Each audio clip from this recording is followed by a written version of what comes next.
Hola, esto es Stiocast, no es Istocast, pero casi.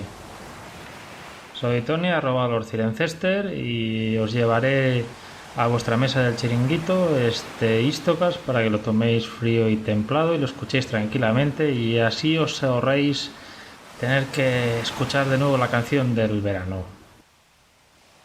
Bueno, pues vamos a hablar de tema siglo XIX, como no, y vamos a hacer un triple salto mortal y hablar sobre guerra naval. En este caso es la batalla de Lissa, que fue una batalla naval que tuvo lugar el 20 de julio de 1866 entre la flota austríaca y la flota italiana. Si pretendéis buscar ahora en el mapa la isla de Lissa es pelín complicado, porque ahora Lissa es una isla croata y tiene el nombre de Vis.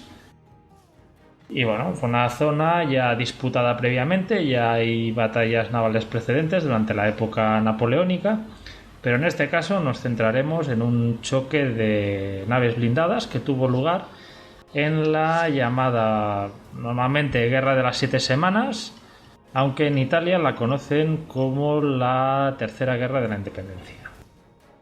Bueno, para resumir muy rápidamente, ¿por qué italianos y austríacos están en guerra por entonces? Bueno, entonces os lo avanzamos un poco. Algo entramos en el Istocas 81, el de guerra franco-prusiana. Al final, las tensiones entre prusianos y austríacos sobre quién tiene la hegemonía sobre los estados germanos de Centro Europa llegan a un punto en que solo se puede resolver a cañonazos y bayonetas. Y por en medio se meten los italianos, que tenían una alianza con los prusianos para declarar la guerra a los austríacos. Así mirar de abrirles dos frentes al ejército austríaco. Vamos a hablar un poco con qué tipo de armas se luchó esta batalla naval.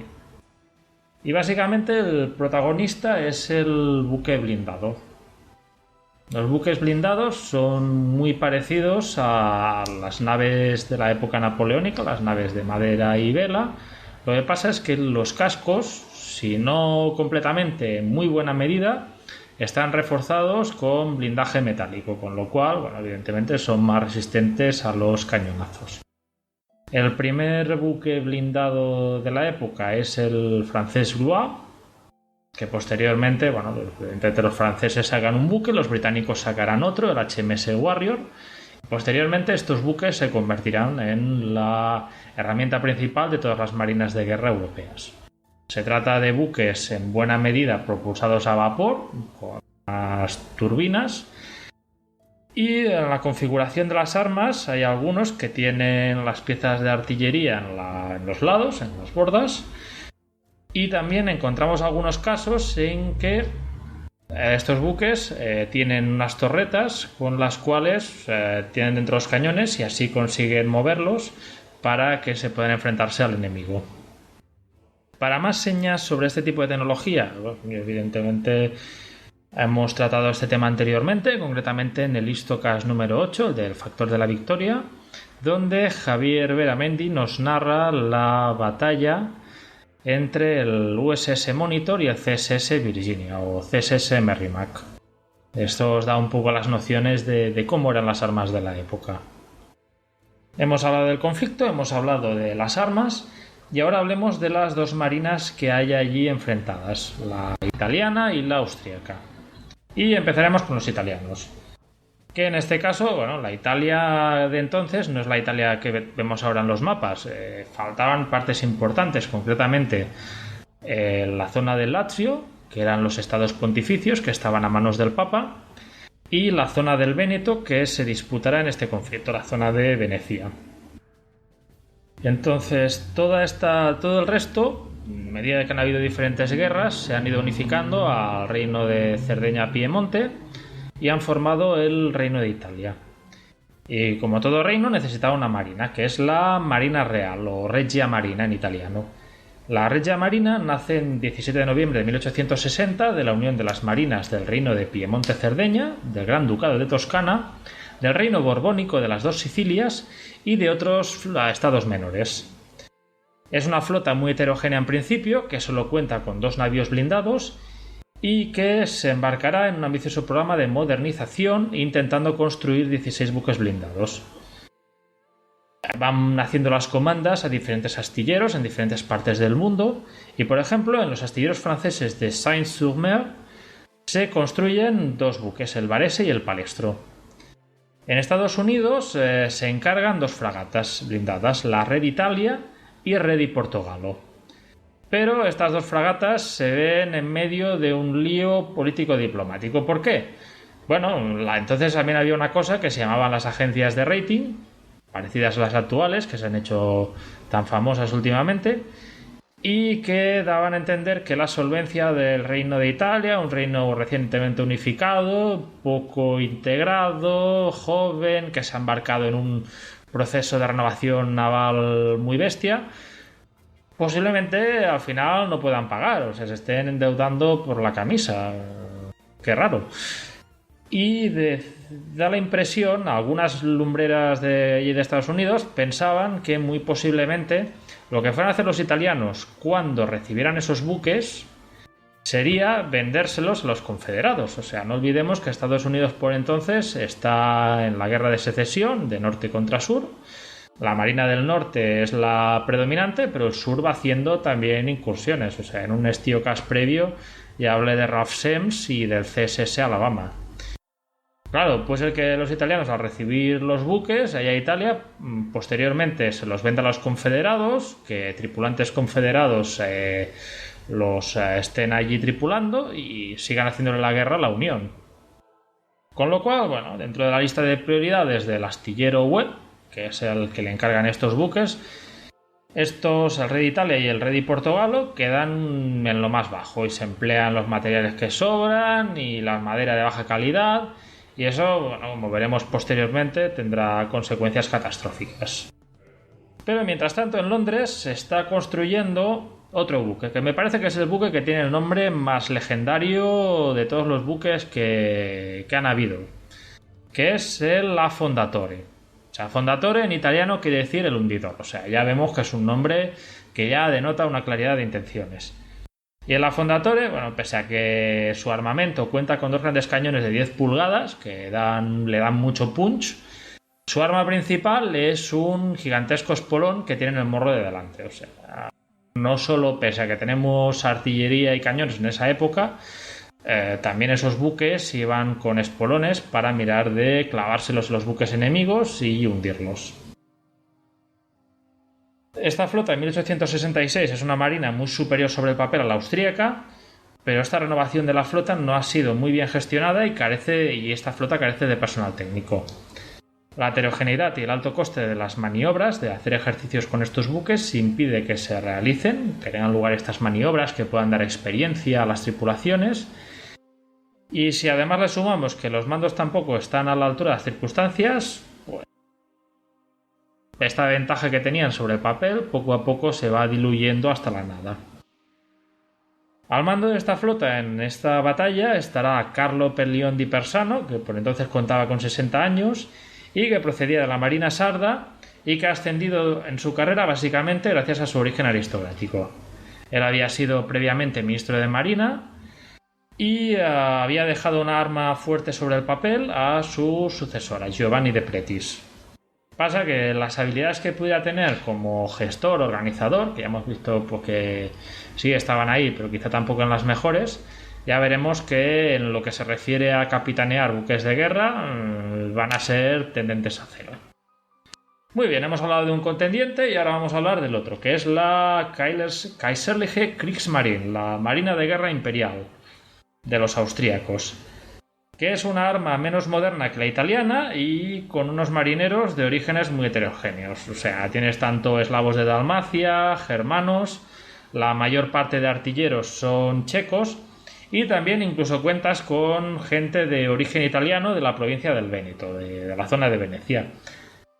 Que en Lisa habrán unos 600 marineros de esa zona luchando bajo bandera austriaca. ¿Cómo tiene Austria una marina por entonces? Bueno, aunque parezca que ahora lo más complicado, el mayor curso de agua que tenga Austria sea el Danubio, sea algún lago por allí, pensamos que Austria por entonces abarcaba también Hungría, lo que era la actual Eslovenia y buena parte de Croacia, también Hungría, República Checa y Eslovaquia, y también por el Tratado de la Paz de Viena de 1815 se había anexionado la provincia de Venecia. Es una marina un poco importante que siempre había estado allí a la sombra de los británicos, que tampoco tenía mucha razón de reforzarse demasiado más, porque siempre tenía el compromiso de franceses y británicos, que si alguna vez intentaban invadir los italianos los Balcanes, ellos intervendrían. Pero bueno, hay una pequeña marina y que además está bastante bien gestionada por el hermano del emperador Francisco José, que es el archiduque Maximiliano. Maximiliano lo conocerán más nuestros oyentes mexicanos, porque fue el Habsburgo al que eligió Napoleón III de Francia para que instaurara un nuevo imperio en México. Hay todas esas acciones, esa guerra contra los franceses y cierto componente de guerra civil que acaba con Maximiliano fusilado. Como hemos dicho, bueno, antes de que lo fusilen, previamente está gestionando esta marina y tiene que combatir con los prejuicios de los mandos austríacos. O sea, pensemos que la marina no gozaba de mucho prestigio y que se pensaba mucho, como dijo un coronel austríaco, en que fue Leipzig y Waterloo y no Aboukir y Trafalgar quienes los que dictaron la última paz mundial, la paz de Viena de 1815.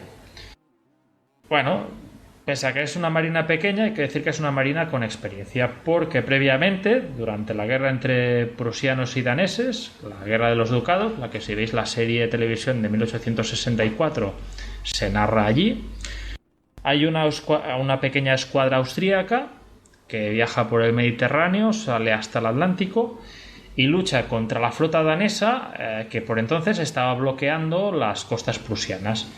Y lucha contra ellos y pese a ver la tira de kilómetros y a que teóricamente eran inferiores, consiguen infligir suficiente daño a los daneses como para que estos deban retirarse y romper el bloqueo. ¿Quién manda en esta flota? ¿Quién es el mando sobre el terreno? Si por un lado teníamos a Elión di Persano, en el lado austríaco tenemos a Wilhelm von Tegethoff, que en 1866 contaba con 39 años. Tegethoff es hijo de un coronel del ejército austríaco con raíces de Westfalia, que había estudiado en la Academia Naval de Venecia. Es un marino agresivo de estos tragafuegos y un buen orador, que sabe motivar a los marinos que tiene a su mando. No en vano hablaba más de 5 idiomas, una condición importante pues, para hacerte entender en ese mare magnum cultural que era el Imperio Austríaco. Y una persona echada para adelante. Me recuerda mucho a un marino español, contemporáneo en esa época, no tan conocido como Blas de Lezo ni Bernardo de Gálvez, pero que también tuvo su importancia, y es Casto Méndez Núñez, que por entonces, por esa época misma, estaba llevando a la flota española en guerra en el Pacífico contra Chile, contra Perú y otros países sudamericanos. Una empresa poco conocida, pero que si buscáis es muy interesante. Bueno, como decíamos, empieza la Guerra de las 7 Semanas, o la Tercera Guerra de Independencia Italiana, y en ese momento, al empezar la guerra, la flota italiana se encuentra en el puerto de Tarento y se dirige hacia Ancona para poder estar más cerca de la austríaca. Llegarán a Ancona el día 26, mientras que los austríacos en principio se quedan en la base que tienen allí en Pola, cerca de la costa del Adriático. Persano recibe una carta del ministro de Marina que dice: el Adriático es un lago italiano y la bandera austríaca debe desaparecer de allí. Posteriormente, bueno, parece que sí, las declaraciones son muy osadas, pero bueno, Persano no mueve ficha, prepara sus buques y se encuentra el día 27 de junio que Tegethoff aparece ante Ancona con 6 buques blindados desafiando a los italianos a que salgan y peleen contra él. Pero Persano no acepta, o sea, no quiere arriesgar la flota, quiere acabar de pulir las cosas, le falta uno de esos buques importantes, la Fondatore, y no aceptará el desafío. Y esta flota no sale ni siquiera cuando es bombardeada por los austríacos. ¿Eso qué hace? Hace que la moral de los italianos caiga en picado, mientras que los hombres de Tegetejov se crecen, tienen la sensación de echarse arriba y se ven mucho más envalentonados. ¿Pero qué pasa? Posteriormente los acontecimientos se acelerarán. No vendrán las cosas de mar, sino que vienen de tierra. Resulta que posteriormente, el día 3 de julio, los prusianos consiguen vencer a un ejército austríaco en Königgrätz, también actualmente conocida, en la que también se conoce actualmente como Batalla de Sádova. Y por otro lado, el ejército italiano es totalmente derrotado en la Batalla de Custozza. O sea, la única acción prácticamente de tierra que tienen los italianos, palman. Claro, eso hace que el camino hacia Viena por parte de los prusianos esté abierto, mientras que los italianos lo tienen totalmente obstaculizado. Parece que en cualquier momento se puede firmar la paz. Y claro, el rey Víctor Manuel II de Italia necesita una victoria para poder sentarse en la mesa de negociaciones de paz y poder reclamar algo. Eso hace que el ministro de Marina de Pretis viaje a toda prisa a Ancona y amenace a Persano con destituirles si no sale a combatir.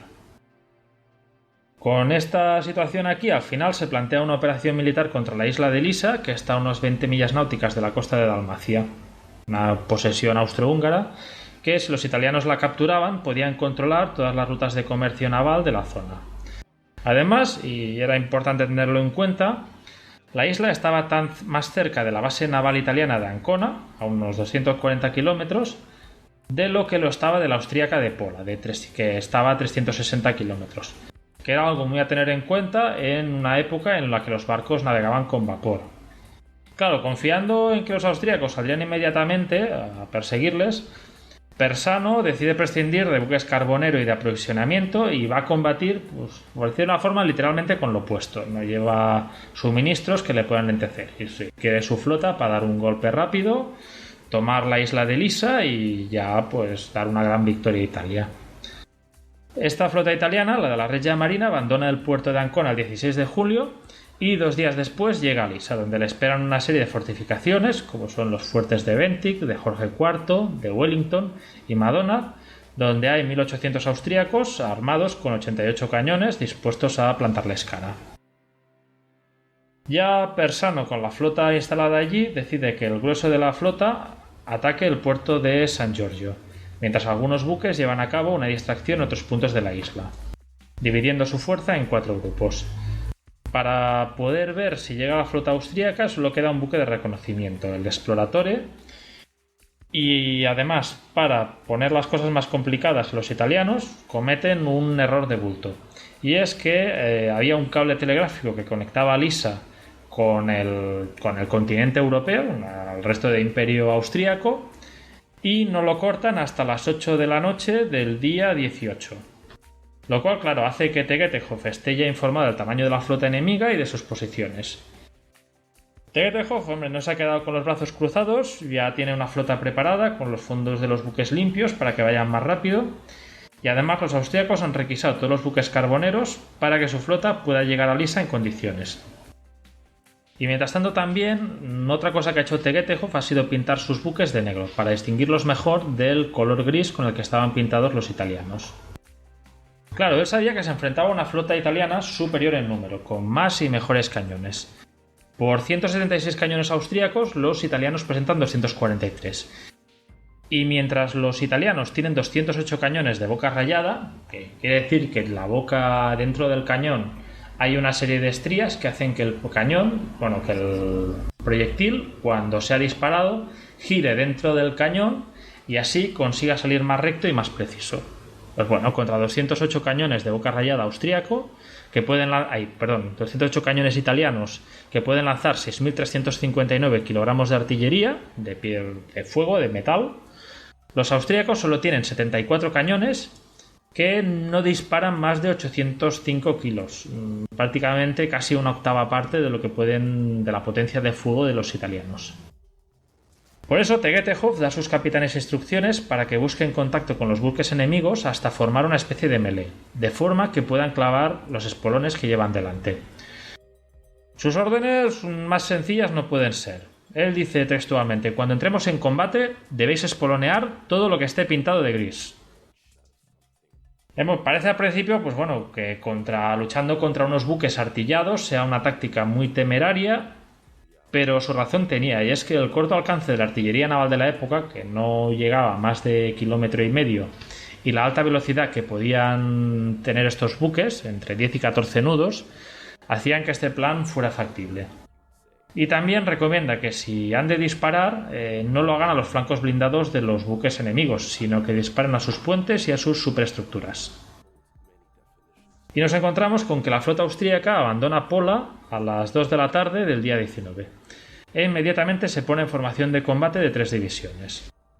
La primera división está formada por los 7 buques blindados de la Kriegsmarine, que son el Ferdinand Maximilian, el Habsburg, el Kaiser Maximilian, el Prinz Eugen, el Don Juan, que entre paréntesis podemos decir que si queréis más información de Don Juan de Austria os remito al Histocast 70 sobre la batalla de Lepanto, y los 2 buques que quedan son el Drage y el Salamander. La segunda división agrupa los navíos de madera mandados por el almirante Peltz a bordo del Kaiser, y la tercera división agrupa las fragatas y corbetas más pequeñas, más ligeras y sin blindar. Cada división navega en forma de cuña o de punta de flecha, con el buque al mando en la punta de la flecha.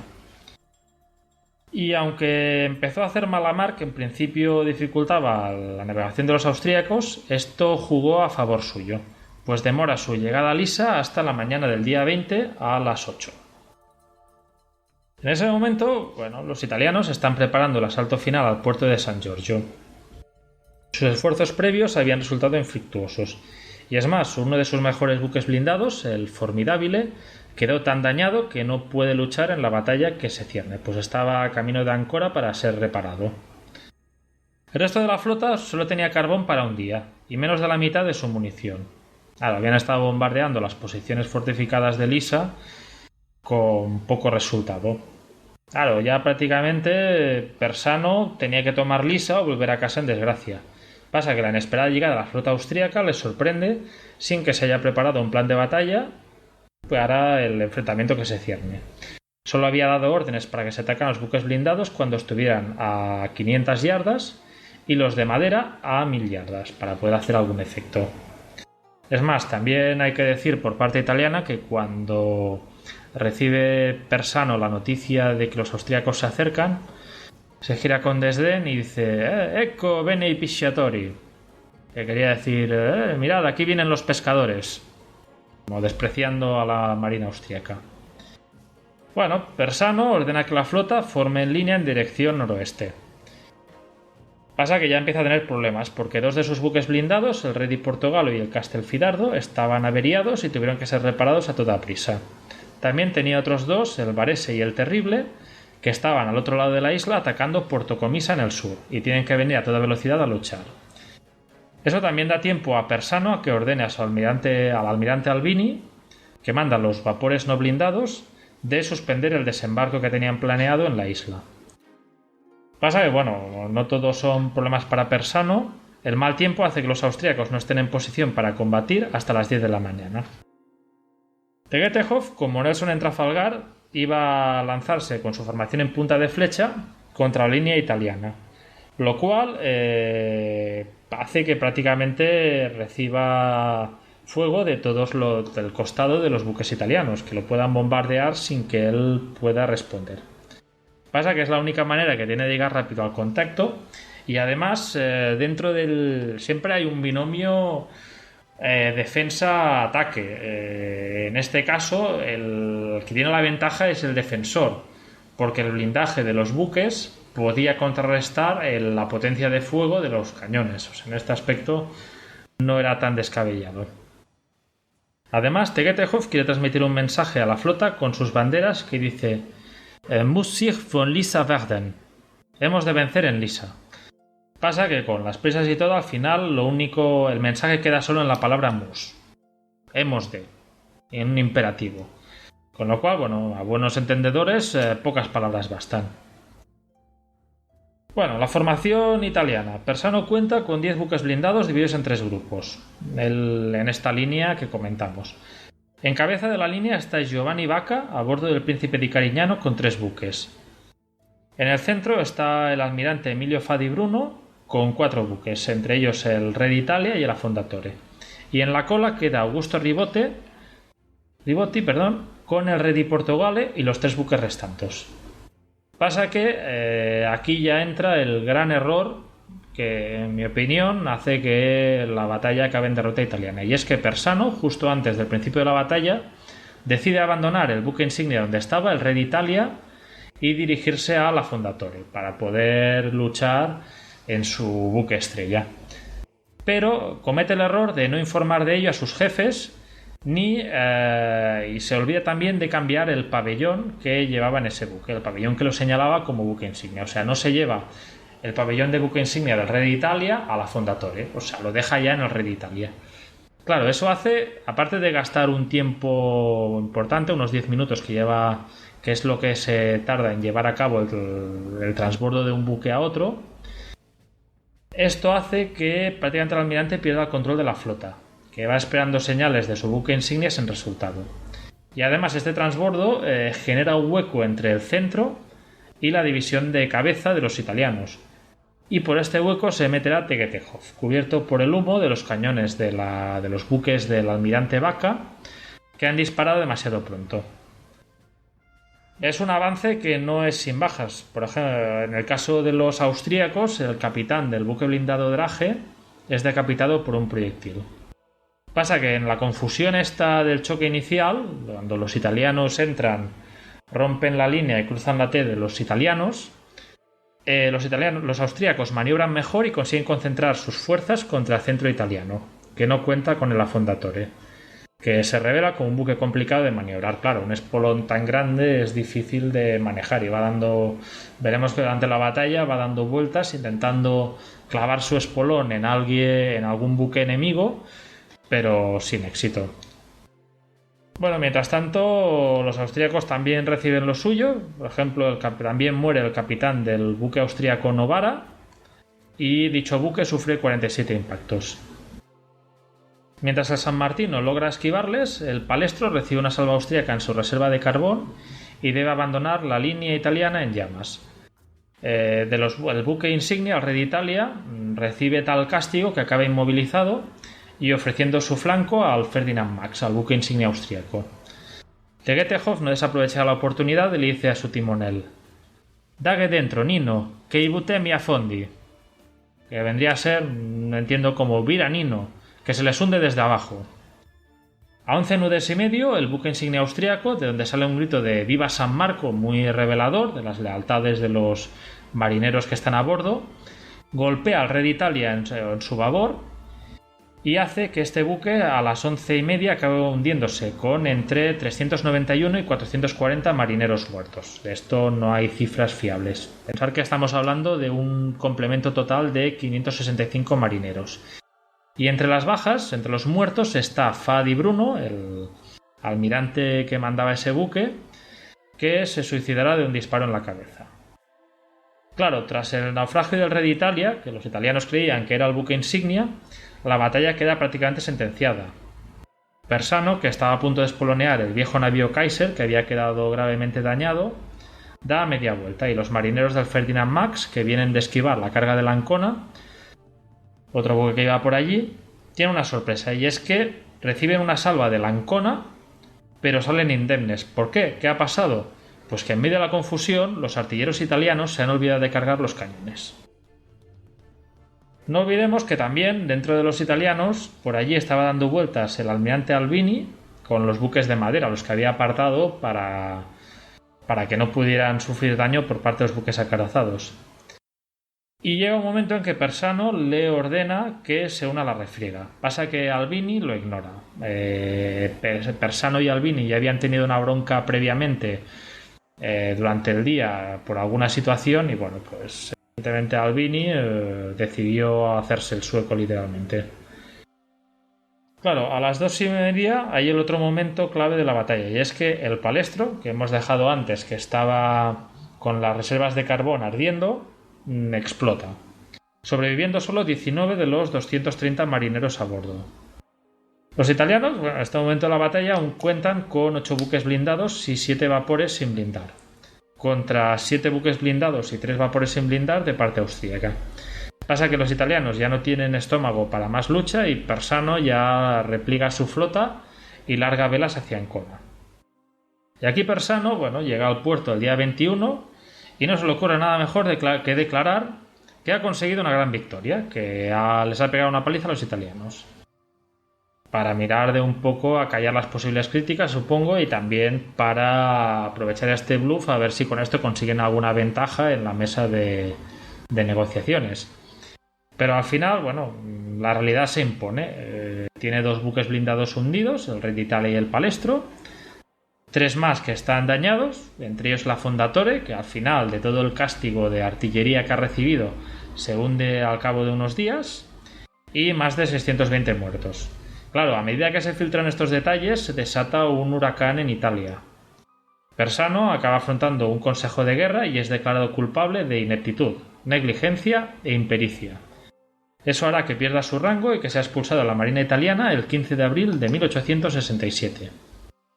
Otro de los almirantes implicados, Vacca, pasa a situación de retiro y Albini, que no apoyó a su jefe, tan solo es relevado de su mando. Como consecuencias posteriores, se creará en 1881 la Academia Naval de Livorno, donde creo que algún podcaster que conocemos, algunos de nosotros, ha pasado por allí, ¿verdad, Esteban? Y esta guerra también propicia que llegue al Ministerio de Marina en 1876 Benedetto Brin, quien junto a Agostino de Pretis reconstruirán y reformarán la Marina italiana, sugiriendo ideas que inspirarán al británico Jack Fisher a construir el HMS Dreadnought en 1904, no recuerdo mal, que será el buque que prácticamente cambiará la ingeniería naval de la época y el tipo de buque que veremos ya en las posteriores guerras mundiales. Hemos hablado de los italianos. Por parte austríaca, esta victoria táctica, de la cual han salido solo con 2 navíos dañados, 38 muertos y 138 heridos, no mitiga la derrota estratégica austríaca en la guerra. Al final, Viena tendrá que firmar una paz con los prusianos y con unos incómodos italianos el 12 de agosto. Claro, como comentamos en el histocast de la franco-prusiana, los italianos reclamaban Venecia y los austríacos dijeron: ¿qué os vamos a dar a vosotros Venecia si no hemos perdido entre vosotros? Que os hemos dado 2 palizas, tanto en Lisa como en Custozza. Y al final, dentro de los tejemanejes diplomáticos de la época, los prusianos hacen que los austríacos cedan el Véneto a los franceses y luego estos franceses se los cederán a los prusianos. Y así un poco los Habsburgo, los austríacos, salvan la cara. La Marina, pese a ganar cierta gloria, sigue relegada a un segundo término, quedando más como un juguete y capricho del emperador Francisco José. Y sobre nuestro protagonista, Tegetejov, ha conseguido la victoria, los laureles y toda la gloria, pero por su carácter y su temperamento explosivo no hace muchos amigos. Y al final se encontrará que una noche sale del Ministerio de la Marina austríaco en Viena, es una noche muy lluviosa, intenta coger algún carruaje que le pueda llevar a su casa, no encuentra ninguno que le recoja, todos deberían estar ocupados o nadie lo cogía, y al final tuvo que andar caminando a su casa en medio de un diluvio, de la lluvia. Y eso hace que acabe contrayendo una pulmonía que hará que en 1872 muera. Es una muerte pelín absurda. Y en el campo de la tecnología y táctica naval, hay algunos que interpretan las tácticas austríacas como el futuro de la guerra naval de entonces. Pasa que pocos se fijan en que el ataque del Ferdinand Max al Re d'Italia es un ataque contra un buque inmóvil y muy dañado, lo cual sesga mucho las conclusiones que puedas sacar de este choque.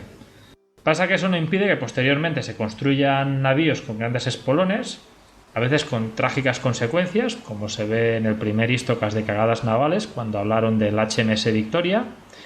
Y prácticamente no será hasta la guerra de Cuba de 1898 y la guerra ruso-japonesa de 1904 cuando se demuestre que la artillería de largo alcance y los torpedos iban a ser los que marcaran época en los combates navales.